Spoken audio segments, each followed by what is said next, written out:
a school that receives a PISA-based test for schools report, I would highly recommend that the school approaches it, or any individual school or individual person from that school approach it without any expectations. I think all teachers and all principals, certainly myself when I was a teacher, I had an idea of what my students' weaknesses were and what my students' strengths were. And I would approach any assessment with that already in mind. But I think it's much more powerful and valuable to approach the results of this assessment without any expectations and without any preconceived notions, and simply let the data speak for itself and let the data tell you what it can reveal, as opposed to already having an idea of what is contained in the data. And with that in mind, I would obviously first look at just what the results are. So this is currently section 2 of the 2012 version of the report. And it will simply tell you what the scores are for your students in reading, in mathematics, in science, and what that correlates with in terms of what they can be expected to do. Can they statistically model a real-life problem using mathematics? Can they compare evidence bases in science and make their own conclusion? Can they properly identify what is a good source of information and a good source of robust scientific evidence, and also identify what is a poor source of scientific evidence, something that is not scientifically rigorous and does not follow proper scientific methodology? So these are the important pieces of information to take away from section 2, just to get an idea of what students at your school are capable of. The next thing I would do is actually skip over section 3 about student attitudes and learning, because I think that's best saved for later, and go to section 4 of the current report in 2012, which is comparing your results for your school with other schools in your country. And I think this is important because one of the primary and strongest predictors of student performance that not only PISA has found, but pretty much all educational research around the world, is that socioeconomic status is highly correlated with student performance. And that is, the more advantaged a student is, the higher that student's performance tends to be, and vice versa. The more disadvantaged that student's background is, the lower that student's performance tends to be. So then an important question to ask is, what is my school's performance and how is my students learning with respect to their socioeconomic status? So if my school's performance tends to be very high, is the socioeconomic status of my students also high? So they're not necessarily performing above expectations, they're just performing precisely what they should be performing given their background. And section 4 allows for this comparison because there's 3 charts in particular that are scatter plots in which each student in your, or each school in your country is represented by a circle or a bubble, and then your school is a highlighted red bubble.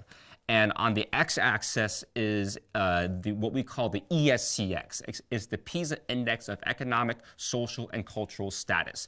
And it represents the socioeconomic status of the students at your school, and at the school level, the socioeconomic status of your school as a whole. And on the y-axis is performance in one of the 3 major domains: reading, mathematics, and science. And one can clearly see that, as expected and as predicted, there is a relationship between socioeconomic status and performance. But that's not to say that every single school follows this trend perfectly. Some schools, as can be seen, are very socioeconomically advantaged, meaning that their students come from very privileged backgrounds, but their performance is actually similar to schools with students from more disadvantaged backgrounds. So in comparison, one can conclude that the schools that are performing at the same level, but with students from a more disadvantaged background, are actually more effective in terms of educating their students, because they're working with a population that traditionally would be expected to achieve less well.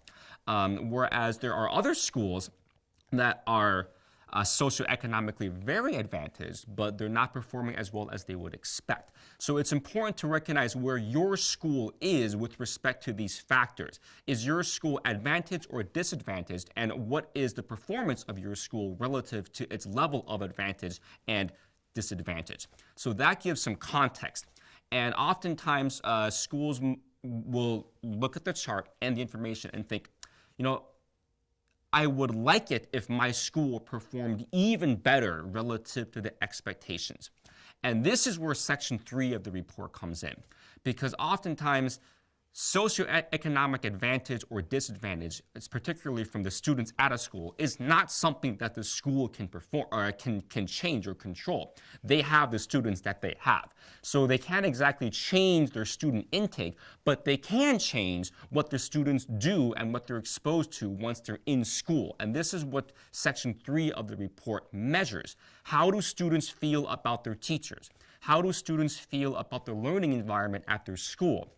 Are students confident in mathematics and in science? Are they motivated to learn mathematics and science? How do they read? What do they read? Because all of these student behaviors and attitudinal indicators and school learning environment indicators are also strongly related to student performance. And this is something that is right within the locus of control of schools, because they can control how teachers interact with their students. They can control the climate of a student's classroom, and they can help motivate students to want to learn mathematics and to want to learn science.